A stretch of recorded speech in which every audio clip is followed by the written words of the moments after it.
د بېنظیرو د روپو نوې قسط به د کل نه شروع کېږي او 10,500 روپۍ به د کل نه میلاویږي.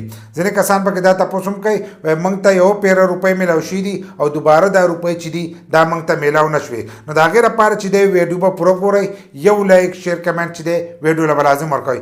بل دا ویډیو معلوماتي نو تاسو راخلئ مخکې شیر کوئ چې نورو غریبانو ته هم دا ویډیو چې دا ور ورسي.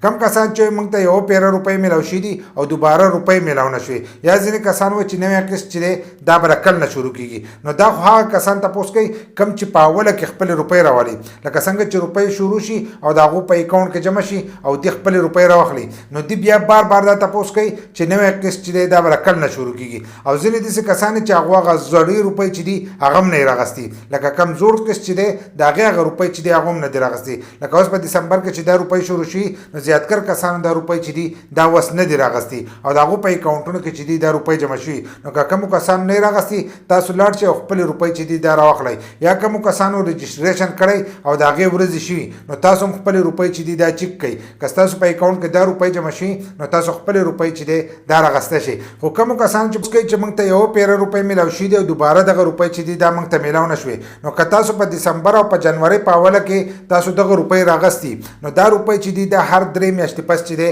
دا روپۍ میلاویږي. نو کله چې نوې قسط شروع شي نو هلو به تاسو ته دغه روپۍ چې دي دا میلاویږي. داسې نه دي چې دا هره میاشت چې دی دا روپۍ میلاویږي، دا 3 میاشتې پس چې دی دا روپۍ شروع کېږي او کله چې نوې قسط شروع شي نو هلو بیا تاسو خپل روپۍ چې دی دا راغسته شئ. نو ځینې کسان وایي چې دا نوې قسط به د کل نه شروع کېږي او 10,500 روپۍ چې دي دا به د کل نه میلاویږي. نو 10,500 چې دي هغه به دې میاشت کې شروع شوي دي. زیاتکر کسانو ته په اکاونټ کې هغه روپۍ چې دي هغه جمع شوي دي. دا زوړ قسط هغه روپۍ چې دي هغې ورته هم 10,500 روپۍ چې دي دا میلاو شي. د دې نه مخکې چې دی دا 8,500 روپۍ چې دي دا میلاوېدلې، اوس پکې اضافه راغلې ده 2,000 روپۍ، نو 10,500 روپۍ چې دي دا میلاویږي. دغه شانتې که ستاسو د ماشومانو روپۍ نو په هغې کې هم 500 روپۍ چې دا اضافه شوي ده. که 1500 به ته میلاوېدلې نو اوس پر ته 2,000 میلاویږي، که مو ته 2,000 میلاوېدلې نو اوس پر ته 2,000 میلاویږي. نو دغه شان د خپلو ماشومانو حساب لګوئ.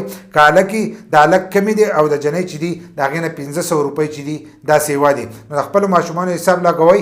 بل لا چې روپۍ راخلئ نو د هغې سره به تاسو ته ښه صحیح پته لګي چې کله تاسو له هغه رسید درکړي. د رسید ته تپوس کوئ نو هلته کې به تاسو ته لیکلي چې 100 روپۍ راته هلته کې لیکلي او هغه راته میلاو شي چې صحیح ده. که د هغې نه راته کمې درکړې نو تاسو دا کس نه تپوس کوئ چې تاسو دا روپۍ چې دي دا یو ته ولې کټ کړې. نو په هغې کې به تاسو ته الریډي پته لګي چې ستاسو 100 روپۍ په اکاونټ کې جمع شي، تاسو ته به هغه روپۍ چې دي دا میلاویږي. خو کم کسان چې دا تپوس کوي چې نوی قسط چې دی دا به د کل نه شروع کېږي. نو اوس د دې میاشتې اخر ته چې دی د دې 3 میاشتې پوره کېږي، نو کېدای شي د دې میاشتې اخر ته یا شروع کړي یا په مارچ کې چې دی دا نوی قسط شروع شي نو تاسو ته به روپۍ چې دی دا به دوباره میلاویږي. کم کسان چې موږ یو پیره روپۍ راغستې دي نو تاسو د مارچ په میاشت کې چې دی دوباره تپوس کولی شئ. که ستاسو په اکاونټ کې دغه روپۍ جمع شي نو تاسو نوی قسط چې دی هغه راغسته شئ او دې ځل به تاسو ته 10,500 روپۍ چې دي دا میلاویږي او دغه